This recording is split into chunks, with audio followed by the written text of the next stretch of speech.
So the Trump administration and its North Korean counterpart, officials from both sides seem to be very optimistic going into these negotiations. What are each side's sources of leverage going into these negotiations, and then what are each side's weaknesses and blind spots? Okay, let's do that very briefly. I think Who holds what cards? the incentives, of course, are all what I've mentioned, the security guarantees, peace treaty, normalization, bringing North Korea in from the cold, the economic part.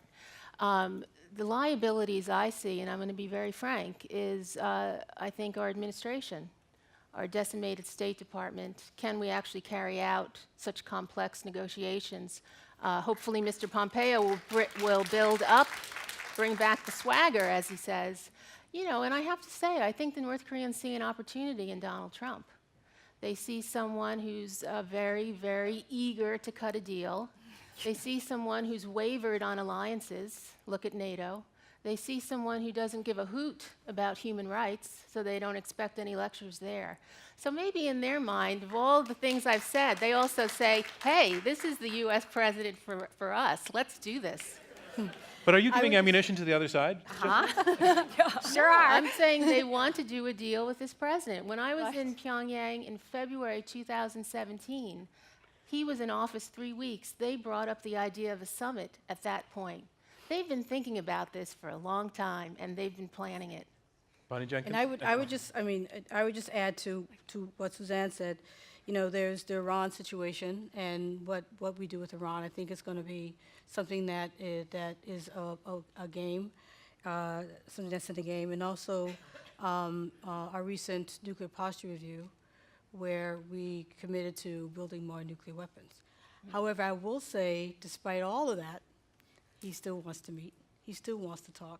He still are saying things that he hasn't said before. So in light of all of that, he still wants to have a conversation, and we still think that we can do this through negotiations. The other side. I agree with everything Suzanne said. North Korea has been thinking about this for a very long time. They have completed their program, and they're now walking into this meeting thinking they are in a position of strength, and they're going to try to play Trump administration. They're going to offer something that's going to sound and look good to the Trump administration that's going to come back to haunt us later. And this is exactly the scenario that we're warning against. But at the end of the day, if it can't be verified, there's no deal. And that's the hard facts of it. Mira, you get the last word.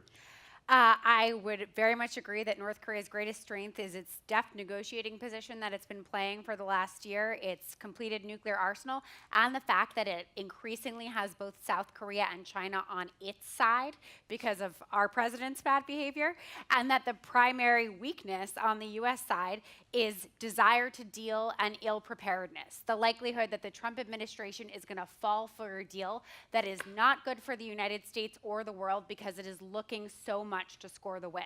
But I'll also underscore strength on the US side, which is the fact that for all that our State Department's been decimated and is understaffed, we still do have extraordinary civil servants staffing our back channel and trying to staff this summit to prepare as best as they possibly can.